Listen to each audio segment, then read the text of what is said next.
নমস্কার, নিউজের প্রাইম নিউজে সবাইকে স্বাগত। আমি রয়েছি আপনাদের সাথে মীনাক্ষী। চোখ রাখছি খবরে। দেশের 15তম উপরাষ্ট্রপতি হিসেবে নির্বাচিত হলেন এনডিপি সিপি রাধাকৃষ্ণন। 152 ভোটের ব্যবধানে বিরোধী ইন্ডিয়া জোটের প্রার্থী সুদর্শন রেড্ডিকে পরাজিত করেন তিনি। দেশের 15তম উপরাষ্ট্রপতি নির্বাচিত হয়েছেন সিপি রাধাকৃষ্ণন। এনডিএ প্রার্থী হিসেবে 452 ভোট পেয়েছেন তিনি। বিরোধী ইন্ডিয়া জোটের প্রার্থী সুদর্শন রেড্ডি পেয়েছেন 300টি ভোট, অর্থাৎ 152 ভোটের ব্যবধানে জয়ী হয়েছেন সিপি রাধাকৃষ্ণন। দেশের 15ম উপরাষ্ট্রপতি হিসেবে সিপি রাধাকৃষ্ণনের নির্বাচিত হওয়া শুধু একটি সাংবিধানিক দায়িত্বের হস্তান্তর নয়, এর সঙ্গে জড়িয়ে আছে বর্তমান জাতীয় রাজনীতির ক্ষমতার সমীকরণ ও ভবিষ্যৎ সম্ভাবনা। এনডিএ প্রার্থী রাধাকৃষ্ণন 452টি ভোট পেয়ে প্রতিদ্বন্দ্বী সুদর্শন রেড্ডিকে 152 ভোটে পরাজিত করেছেন। সংখ্যাগত বিচারে এটি একটি স্বচ্ছ জয়ের বার্তা দিলেও রাজনৈতিক অঙ্কে কিছু প্রশ্ন সামনে এসেছে।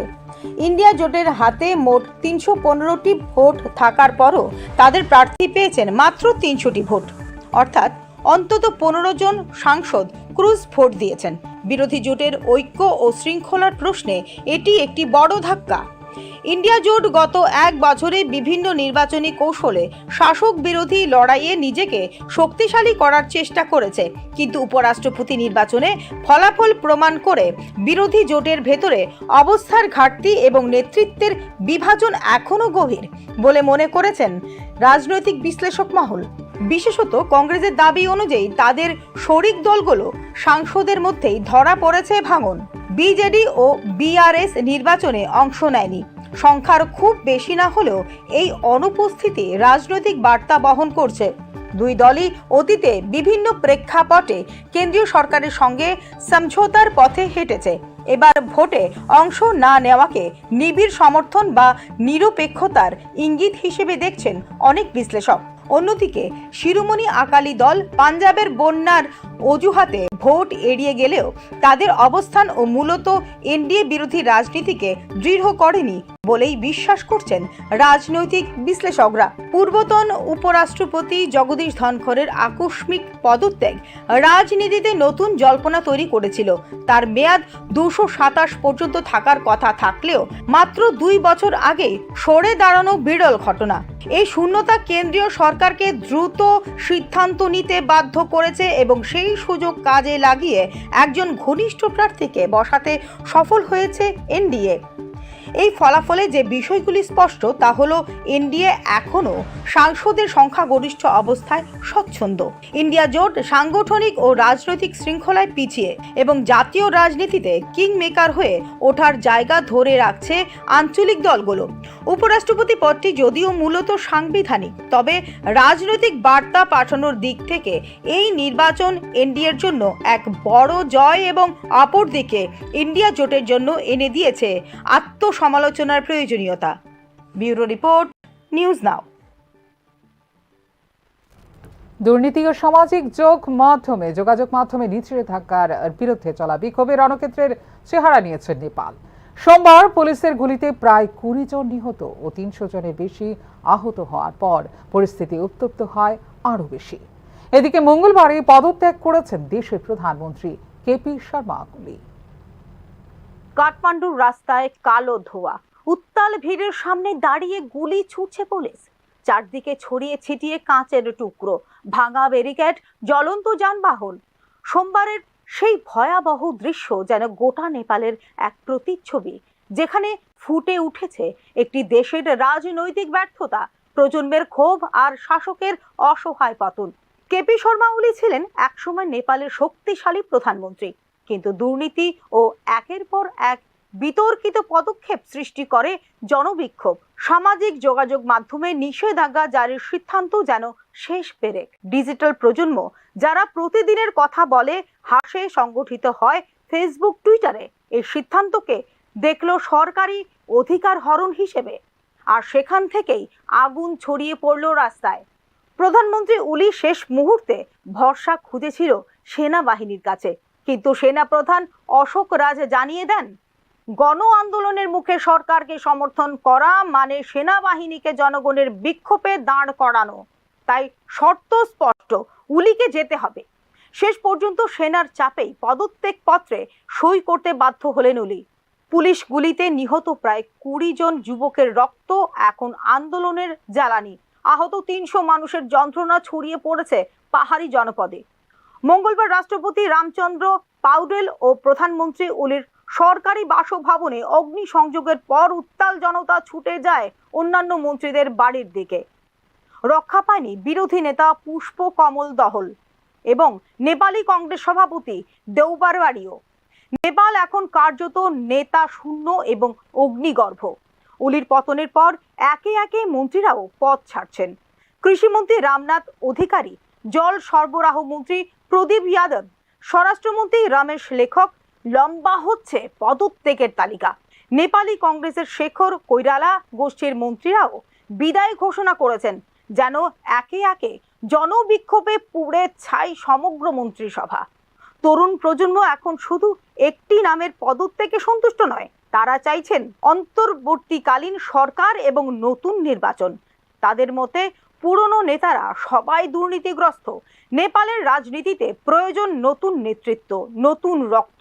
এই স্লোগানেই ভরে উঠেছে কাঠমান্ডুর রাস্তাঘাট। ভারতের প্রতিবেশী নেপাল ঐতিহাসিকভাবে ভূ রাজনৈতিক দিক থেকে সংবেদনশীল। অলির পতন ভারতের কূটনৈতিক সম্পর্কের জন্য তৈরি করেছে নতুন প্রশ্ন। প্রতিবেশী দেশে অস্থিরতা মানেই সীমান্ত অঞ্চলে অশান্তির ছায়া। তাই নেপালের প্রতিটি রাজনৈতিক পালাবদল নিবিড়ভাবে পর্যবেক্ষণ করছে দিল্লি। অলি সরে গেছেন, কিন্তু পরিস্থিতি শান্ত নয়। নেপাল কি অন্তর্বর্তী সরকার গঠন করবে, নাকি আবারও দেখা যাবে সামরিক হস্তক্ষেপ? তরুণদের হাতে নেতৃত্ব যাবে, নাকি পুরনো রাজনৈতিকরাই আবার ফিরে আসবেন নতুন রূপে? তা জানতে অপেক্ষা করতে হবে আরও কয়েকদিন। Bureau report, news now. রাজ্যে আরও 50টি স্কুল এবং কলেজে তৈরি করা হবে স্কাউট অ্যান্ড গাইড দল। মঙ্গলবার জাতীয় সংহতি ক্যাম্পের আনুষ্ঠানিক উদ্বোধনে এমনটাই জানালেন মুখ্যমন্ত্রী ডাক্তার মানিক সাহা। রাজ্যে প্রথমবারের মতো অনুষ্ঠিত হচ্ছে জাতীয় সংহতি ক্যাম্প 2025। মঙ্গলবার আগরতলা আরবান হাটে অনুষ্ঠিত হয় জাতীয় সংহতি ক্যাম্পের উদ্বোধনী অনুষ্ঠান। বর্তমানে গোটা রাজ্যে 214টি স্কুল এবং কলেজে রয়েছে স্কাউট অ্যান্ড গাইড, যেখানে সদস্য সংখ্যা 6070 জন।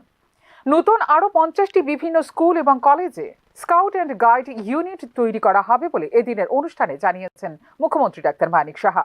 রাষ্ট্রপতি পদক প্রাপ্ত ত্রিপুরার স্কাউট অ্যান্ড গাইড দল নেশা মুক্তি অভিযানের পাশাপাশি দুর্গাপুজো ও দীপাবলির মতো সামাজিক অনুষ্ঠানগুলিতে গুরুত্বপূর্ণ দায়িত্ব পালন করে চলেছেন বলে জানিয়েছেন মুখ্যমন্ত্রী।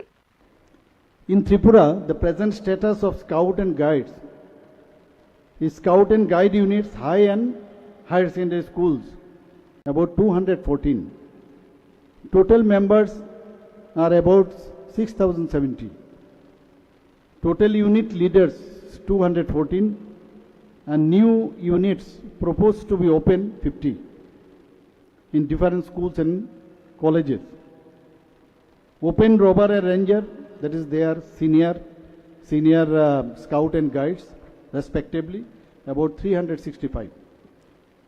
So far, Tripura State Bharat Scouts and Guides have achieved. Their achievements are members awarded with the President's Award, that is the highest honor in scouting and guiding, about 38. Major activities of the Scout and Guides in Tripura and other places: anti-drug campaigns and rallies, very important for us. International Yoga Day celebration, Kharchi Puja, community service camp, then participation in Republic Day parade, participation in the Independence Day parade, social activities. এবং বিভিন্ন সামাজিক গুলিতে উৎসাহ এবং সজাগ রাখা, নেতৃত্ব এবং দল পরিচালনা করার মতো গুণ তৈরি করা এবং সর্বোপরি ব্যক্তিত্ব বিকশিত করার প্রশিক্ষণ মিলবে এই ক্যাম্পে, জানিয়েছেন মুখ্যমন্ত্রী। Cultural exchange, providing opportunities to learn about diverse traditions and customs.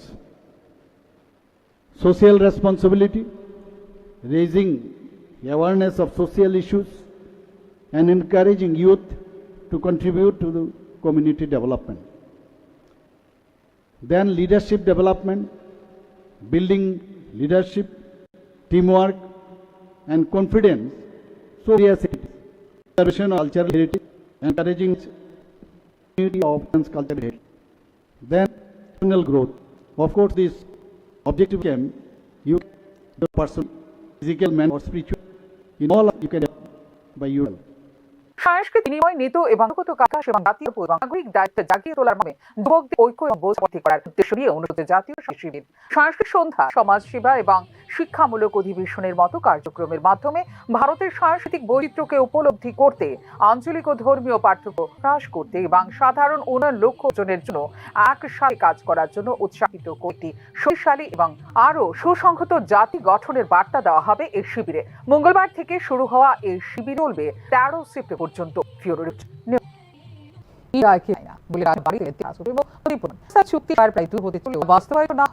যন্ত্রের ধারণা কর্মসূচিতে মন্তব্য করেন প্রদ্যুৎ দেববর্মন।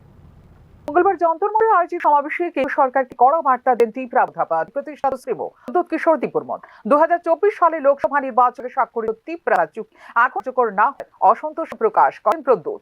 18 মাস পেরিয়ে গেলেও কেন্দ্র সরকার ইতিবাচক পদক্ষেপ নেই বলে জানান তিনি। ভয় ইডি বা সিবিআই লাগাতে আমি যেতেও প্রস্তুত, কিন্তু আমি ত্রিপুরার অধিকার থেকে এক চুলো সরে আসবো না বলে মন্তব্য করেন প্রদ্যুৎ কিশোর দেববর্মন।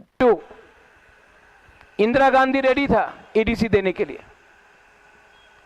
अगरतला में एक लीडर था, वो नाम चिलो भट्टाचार्य, कांग्रेस, दिल्ली कांग्रेस, अगरतला चिलो कांग्रेस बाबू क्या स्लोगन दिया, एडीसी गांधी ने चिलो भट्टाचार्य को कबूल करके दिया। आज अमित शाह आप ठीक है, हम देना रहे अकॉर्ड, अगरतला में लोग भट्टाचार्य जैसा कुछ लीडर ना ये अकॉर्ड देना আমি রক দিব किसी अकॉर्ड করব না। आप अमित शाह इन लोगों इंदिरा जैसा और रूल करना पड़ेगा। डेविड, आप 2005 किलोमीटर चाहे ना, मैं जेल जाने के तैयार। आई विल देखो, आपने मुझ बोला मैं सुन लूं भजन, हम कुछ बोला मैं हमारा कोई झूठ बोला हम ट्रीट नहीं करेगा। देखो मेरे सब बसता है बात ऑफ गॉड, मर जाऊंगा टिपरा कर नहीं झुकना। और ये ड्रामा नहीं है, ये ड्रामा नहीं है। এডি গঠনের সময়ও অনেক বিরোধিতা হয়েছিল, কিন্তু ইন্দিরা গান্ধী দৃঢ় অবস্থান নিয়েছিলেন। আজ কেন্দ্রকেও সেই সিদ্ধান্তমূলক পদক্ষেপ নিতে হবে বলে উল্লেখ করেন প্রদ্যুৎ কিশোর দেববর্মন। মথা কর্মী ডেভিড মুরা সিং এর 2500 কিলোমিটার দীর্ঘ পদযাত্রা সমাপ্তি উপলক্ষে আয়োজন করা হয় এই সমাবেশের। 2023 সালে নির্বাচনী প্রচারে জনগণই আমাকে অর্থায়ন করেছিল, তাই আমার আনুগত্য সর্বদা মানুষের প্রতি বলে উল্লেখ করেন প্রদ্যুৎ কিশোর দেববর্মন। আজ যারা বলে ত্রিপুরার মালিক কে, তাদের মনে রাখা উচিত ভাড়াটে কখনো মালিক হতে পারে না বলেও মন্তব্য করেন প্রদ্যুৎ কিশোর দেববর্মন।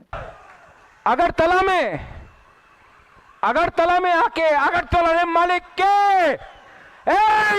अगरतला मालिक আমি প্রদ্যুৎ বিক্রম মালিক क्यों मालिक के, আমি প্রদ্যুৎ বিক্রম মালিক क्यों कंचनपुर मालिक के, আমি प्रद्युत विक्रम मालिक क्यों। मालिक मालिक होता है, जो किराएदार है वो मालिक नहीं बनता है, वो किराएदार होता है। डेविड, ये आज बात खत्म हुआ, लेकिन मीडिया से सबके पास जाना चाहिए। आज भी मैं सबको हाथ जोड़ के बोल रहा हूं, जिस लोगों ने बोला अगरतला मालिक के, वो नहीं देखता है कि आप बीजेपी है, सीपीएम है, आईपीएफटी है, कांग्रेस है, मोथा है, वो आपको तीव्र सा देखकर नौकर रखना मांगता है। रेडी हूं जेल जाने के लिए, मेरे ऊपर कर दो केस, सीबीआई, ईडी, आईबी, सब जेल जाएंगे हम लोग आपके साथ, सब जेल में जगह नहीं होगा जितना आप लोग अरेस्ट करोगे। लेकिन वी विल नॉट कॉम्प्रोमाइज। 18 महीने से वेट करके हूं, सब चीज का लिमिट होता है। मैं आशा करता हूं कि prime minister, home minister Ashok Bhattacharya से लोग जो अगरतला आज बैठे हैं बीजेपी में, उनको ओवररूल करके अपना पिपरासा को खुदे नहीं। আগামী মাস সামগ্রিক প্রচারণা শুরু করবেন জানান প্রদ্যুৎ। এই প্রচারণায় কোনো দলের পতাকা থাকবে না, শুধু ব্যবহার করা হবে জাতীয় পতাকা। প্রদ্যুতের এই বক্তব্য ও কর্মসূচি ত্রিপুরার আঞ্চলিক রাজনীতিকে নতুন করে উস্কে দিতে পারে বলে মনে করছেন রাজনৈতিক বিশ্লেষকরা। ত্রিপুরা চুক্তি বাস্তবায়ন বিলম্বের কারণে মথার ক্ষোভ বাড়ছে, আর প্রদ্যুতের সরাসরি বার্তা চাপ তৈরি করবে কেন্দ্রের উপর। Bureau report, news now. আসন্ন শারদোৎসবকে সামনে রেখে প্রতিটি জনপদে পারস্পরিক সৌহার্দ্য ও ভ্রাতৃত্ববোধ অটুট রাখা, শান্তি শৃঙ্খলা বজায় রাখা এবং নেশার বিরুদ্ধে জনসচেতনতা গড়ে তোলার ক্ষেত্রে বিভিন্ন ক্লাব ও সামাজিক সংস্থার ভূমিকা অত্যন্ত গুরুত্বপূর্ণ বলে জানিয়েছেন মুখ্যমন্ত্রী ডাক্তার মানিক সাহা। পুজোর চাঁদা সংগ্রহের সময় সাধারণ মানুষের উপর কোনো প্রকার জুলুম বা চাপ সৃষ্টি না হয় সে বিষয়ে পুজো আয়োজকদের বিশেষভাবে সতর্ক থাকতে হবে। মঙ্গলবার এক বিশেষ ভিডিও বার্তায় জানিয়েছেন মুখ্যমন্ত্রী ডাক্তার মানিক সাহা। উৎসবের দিনগুলোতে রাজ্য প্রশাসন দায়িত্ব পালনে সর্বদা তৎপর রয়েছে বলেও জানিয়েছেন তিনি। সবাইকে নমস্কার। খুলুমখা। শারদোৎসব আমাদের জীবনের অনুষঙ্গ। এই উৎসব সকল জাতি, ধর্ম, বর্ণ ও সম্প্রদায়ের মানুষকে একাত্ম করে তোলে। গড়ে ওঠে সম্প্রীতি, ঐক্য ও ভ্রাতৃত্ববোধ। আসন্ন শারদোৎসবের দিনগুলোতে প্রতিটি এলাকায় পারস্পরিক সৌহার্দ্য বজায় রাখা, শান্তি শৃঙ্খলা রক্ষা এবং নেশার বিরুদ্ধে জনচেতনা সৃষ্টি করা সকল নাগরিকদের দায়িত্ব। বিশেষ করে দুর্গাপূজা আয়োজক বিভিন্ন ক্লাব, সংস্থা ও সংগঠকদের বিশেষ দায়িত্বপূর্ণ ভূমিকা রয়েছে। আমাদের মনে রাখা আবশ্যক, একজনের আনন্দ যাতে অন্যজনের দুঃখের কারণ না হয়ে ওঠে। যান দুর্ঘটনা এড়াতে ট্রাফিক বিধি মেনে চলুন। দ্রুত গতিতে ও নেশাগ্রস্ত অবস্থায় যানবাহন চালানো দুর্ঘটনার প্রধান কারণ। দুর্ঘটনা এড়াতে এগুলো পরিহার করা উচিত। পুজোর চাঁদা আদায়ের ক্ষেত্রে কোনো প্রকার জোর জবরদস্তি না করতে আমি ক্লাব, সংস্থা ও সার্বজনীন পুজো আয়োজকদের কাছে অনুরোধ জানাচ্ছি। চাঁদা আদায়ের প্রকার জোর জবরদস্তির অভিযোগ প্রশাসনের গোচরে এলে প্রশাসন সেক্ষেত্রে যথাযথ ব্যবস্থা নেবে। উৎসবের দিনগুলোতে রাজ্য প্রশাসন দায়িত্ব পালনে তৎপর রয়েছে। প্রয়োজনে প্রশাসনের সাথে যোগাযোগ করুন। সহায়তার জন্য আরক্ষা প্রশাসন সহ জরুরি পরিষেবার সঙ্গে যুক্ত প্রশাসনের কর্মী বন্ধুরা প্রস্তুত রয়েছেন। সকলের সহযোগিতায় শারদোৎসবের দিনগুলি আনন্দমুখর হয়ে উঠুক। সকলকে নমস্কার। যতনা খুলুমকা। আগরতলা দুর্গোৎসবে পুর নিগমের পক্ষ থেকে বিভিন্ন পুরস্কারের বিষয়টি ঘোষণা দিলেন মেয়র দীপক মজুমদার। একই সাথে সামাজিক দায়বদ্ধতার বার্তায় গুরুত্ব দেওয়ার জন্য পুজো উদ্যোক্তাদের প্রতি আবেদনও জানালেন তিনি। দুর্গাপুজো শুধু দেবীর আরাধনা নয়, এটি বাঙালিদের প্রাণের উৎসব। প্রতিটি মহল্লা, ক্লাব, অলি গলি রঙিন হয়ে ওঠে আলোর ঝলকানি, শিল্পীদের নকশা আর মানুষের মিলন মেলায়। এই উৎসবের প্রাণ কেন্দ্রে থাকে শহরের অসংখ্য ক্লাব, যারা মণ্ডপ সাজানো থেকে শুরু করে থিম তৈরি সবকিছুতেই সৃষ্টি করে প্রতিযোগিতার আবহ। প্রতি বছরের মতো এবারও আগরতলা পুর নিগম ক্লাবগুলিকে উৎসাহিত করার জন্য ঘোষণা করছে পুরস্কার। তবে কেবল প্রতিযোগিতা নয়, এর সঙ্গে জড়িত হয়েছে এক বিশেষ সামাজিক দায়িত্ব। পুরস্কার দেওয়ার পাশাপাশি উদ্যোক্তাদের কাছে প্রত্যাশা, তারা যেন পূজা মণ্ডপে সমাজ সচেতন এর প্রতিরোধের ডাক, মাদক বিরোধী প্রচার বা কুসংস্কার জনসচেতনতা। দেবী মণ্ডপ হয়ে নয়, সমাজের এক অন্য মঞ্চ। বলা হয়েছে যে কিছু কিছু সামাজিক থাকবে এই বিষয়ে, বিষয়ে বিভিন্ন সামাজিক যেগুলি সেগুলির বিরুদ্ধে কিন্তু সোচ্চার হতে হবে, প্রস্তুতি করতে হবে এবং এই ধরনের বার্তা ক্লাবে থাকবে এবং মধ্যেই তো পুরস্কার করা হবে। আমাদের জাজেসরা যে বিচার করে সেই নিরপেক্ষভাবে আমরা কিছুই গত বছর দিয়েছি, এবার নিয়ে 3 বছর হয় না, 3 বছরে আমার বিরাট বিশ্বাস এবং প্রত্যাশা সমস্ত ক্লাবগুলি অংশগ্রহণ করবে। আমাদের এরা পরম্পরা, এটা বাঙালির উৎসব, সারা সমস্ত জাতির উৎসব এটা এখন এই দুর্গোৎসব। 4টি জোন থেকে সেরাদের হাতে 25,000 টাকা ও ট্রফি। আর সারা আগরতলার মধ্যে সেরা 5টি ক্লাব পাবে 50,000 টাকা ও সদৃশ্য ট্রফি। 21টি পুরস্কার যা উৎসবে এনে দেবে আলাদা সাংবাদিক সম্মেলনে মেয়র দীপক জোনালে 4টা পুরস্কার হয়, প্রতি আপনার সেরা মণ্ডপ, সেরা আলোসজ্জা এবং সেরা 4টা জোনালে আমরা সদস্য ক্লাব এবং 25,000 করে আমরা হয় চেকের মধ্যে। দ্বিতীয়ত আমরা আরেকটা পুরস্কার হচ্ছে আগরতলা ওয়ার্ডের মধ্যেই যারা পুজো করেন তাদেরকে তারা এটা হচ্ছে এক হচ্ছে আপনার প্রতিমা তৈরির ক্ষেত্রে মণ্ডপ সজ্জা থিম এবং মহিলা সংগঠন যারা পরিচালনা করে মহিলা পরিচালিত কমিটিকে সম্মানিত করা হয়। 5টা পুরস্কার, মোট 21টা পুরস্কার আমরা প্রদান করি। আমরা এবারও আমরা সিদ্ধান্ত নিয়েছি পক্ষ থেকে আলোচনা হয়েছে কিছুক্ষণ আগে, আমরা 21টাই এক বড় ট্রফি দেব। পাশাপাশি যারা প্রথম 5টা সেরা হবে আগরতলা শহরের মধ্যে তাদেরকে 50,000 টাকা করে আমরা অর্থ প্রদান করবো এবং কাপ দেবো। আর 4টা দলে 25,000 করে দেবো, সদস্য কাপ। পুজো মানে হাজারো মানুষের ভিড়, বাইরে থেকে দর্শনার্থীরাও ভিড় করে আগরতলায়। কথা ভেবেই ব্যবস্থা ষষ্ঠী থেকে 10টি পর্যন্ত প্রতিটি ক্লাবে থাকবে সাফাই কর্মী, দেওয়া হবে ব্লিচিং পাউডার সহ অন্যান্য সামগ্রী। আবর্জনা মুক্ত সরানোর জন্য থাকবে অতিরিক্ত গাড়ির ব্যবস্থা। যানজট মুক্ত শহর রাখাই হবে মূল লক্ষ্য। শহর ও শহরতলির 14টি ঘাটে প্রতিমা বিসর্জন, 600 প্রতিমা নিরঞ্জনের জন্য নিযুক্ত থাকবে অতিরিক্ত কর্মী। দশমী ঘাট এলাকায় থাকবেন 50 জন, তবে বাদ্যযন্ত্র সাউন্ড সিস্টেমে প্রবেশে থাকবে নিষেধাজ্ঞা। দুর্গা উৎসব শুধু আনন্দের নয়, উৎসবের আলোয় মেতে উঠলেও প্রতি খণ্ড সমাজের কাছে ইতিবাচক বার্তা। এরকমই শারদ শুধুমাত্র একটি আনন্দ উৎসবই নয়, শিল্প সংস্কৃতি আর সামাজিক দায়বদ্ধতার প্রতীক ও হয়ে উঠছে এবারের শারদীয়া দুর্গা উৎসব। Bureau report, news now. Dharmanagar থেকে বিশ্বকর্মা ও দুর্গাপূজা নাম করে গাড়ি থামিয়ে জোরপূর্বক চাঁদা আদায় করছে বিভিন্ন ক্লাব ও শ্রমিক সংগঠন। চাঁদা দিতে অস্বীকার করলে ঘটছে ড্রাইভার ও গাড়িতে হামলার ঘটনাও। এই পরিস্থিতির মধ্যে ব্যবস্থা গ্রহণের জন্য পুলিশ হেডকোয়ার্টারে রাজ্য পুলিশ পরিদর্শকের কাছে ডেপুটেশন পাঠ করল মনিটর সেল। এই ধরনের ঘটনা পুনরাবৃত্তি যাতে না হয় তার জন্য পুলিশ মহানির্দেশকের দৃষ্টি আকর্ষণ করা হয়েছে বলে জানিয়েছে সেল। রাষ্ট্রপতি সরকার বিরুদ্ধে আমরা চাই যে ড্রাইভার ওনার ক্ষমতার মধ্যে দিয়ে যতটুকু পারে সেই টাকা চাঁদা দেবেন, এবং ড্রাইভারটি চাঁদা না দেয় গাড়ির উপরও এরকম আমাদের কাছে প্রমাণ আছে।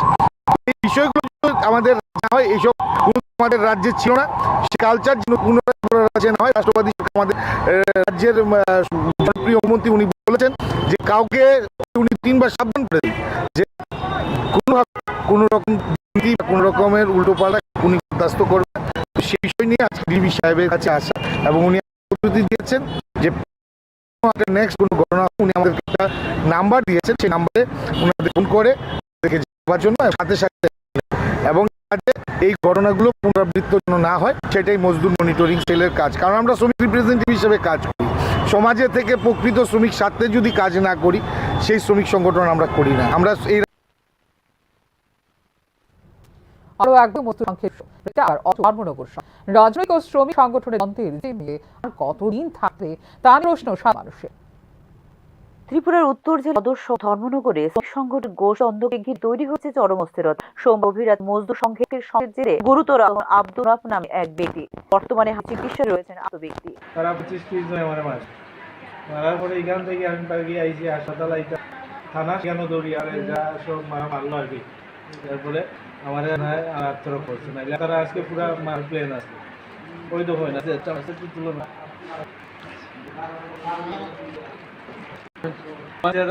আমি মার দিয়ে এর তো এটা মানে কোনো জায়গা বাকি আসছে না। এদিকে আমার এদিকে না দুটো ভাঙিয়ে বেলাইছে খিল আর শিব আর ওই দোকান মারছে।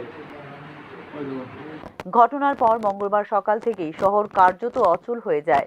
মামলার প্রতিবাদে রাস্তায় নেমে অবরোধ গড়েছেন এমএস কর্মীর ফলে ধর্মনগরের সেন্ট্রাল রোড সহ আশেপাশে গুরুত্বপূর্ণ এলাকা বন্ধ হয়ে যায় যান চলাচল। অফগামী কর্মচারী, স্কুল কলেজের ছাত্রছাত্রী এবং নিত্যযাত্রী সাধারণ মানুষ পড়েন চরম ভোগান্তিতে। স্থানীয়দের অভিযোগ, শ্রমিক সংগঠনের অন্তর্দলের ফল ভুগতে হচ্ছে শহরেই। দোকানপাট আংশিক খোলা থাকলেও বাইরে বেরোতে পারছেন না ক্রেতারা। সরকারি অফিস, পরিবহন সব ক্ষেত্রে দেখা যায় অচলাবস্থার ছবি। পুলিশ ও প্রশাসনের তরফ অতিরিক্ত বাহিনী মোতায়েন হলেও কোনো স্বাভাবিক পরিস্থিতি। মামলায় জড়িত দ্রুত গ্রেপ্তার করে আটককৃত এমএসপিদের মুক্তি দিতে বলে দাবি বিক্ষোভকারী। কালকে রাত্রে আমরা শ্রমিক বাইরের উপরে তুলতে বিজয় সালা পাই, কি কারণে বা কে লাগিয়ে আছে, যার ফলে কেটা করছে স্পটে আমাদের শ্রমিক আরও 2 জন হয়ে এসেছে। তারপরে এইখানে তার সাথে কি দশা হচ্ছে পুলিশ গেছে গিয়ে সারিয়ে আমরা শ্রমিক 2 জন বাইরে আটক করে নিয়ে আসে। আপনি অভিযোগ ওদেরকে গ্রেপ্তার না করা আপনাদের অবরোধ থাকবে? স্বাভাবিক। এখানে 2 পরে পরে আজকে শ্রমিক বাইরের উপরে কে লাগিয়ে এবার সংগঠন দিয়ে সমস্যা আছে আজকে কে লাগে শ্রমিকের উপরে এইরকম হইব, এটি কি অরাজকতা আছে নাকি ভারতবর্ষের বুকে বা ত্রিপুরা রাজ্যের মধ্যে? কি আমাদের শ্রমিক বাইরে আটকানি হয়েছে, তারা যদি না ছাড়ায় তাহলে স্বাভাবিক। এদিকে রাজনৈতিক ও শ্রমিক সংগঠনের দ্বন্দ্বের জিম্মি হবে কেন সাধারণ মানুষ, তা নিয়ে উঠছে প্রশ্ন। অবরোধ ও সংঘর্ষে জনজীবন বিপর্যস্ত, এই ক্ষেত্রে প্রশাসনের ভূমিকা নিয়েও উঠছে প্রশ্ন। গণপরিবহন বন্ধ হয়ে পড়ায় শিক্ষার্থী, রোগী ও কর্মজীবী মানুষের নিরাপত্তা ও যাতায়াত দায়ভারকে প্রশ্ন উঠছে তা নিয়েও। Bureau report, news now. এখনকার মতো সংবাদ এই পর্যন্ত। আপডেট দেখার জন্য অবশ্যই নজর রাখতে হবে নিউজ নাও পর্দায়। নমস্কার, শুভরাত্রি।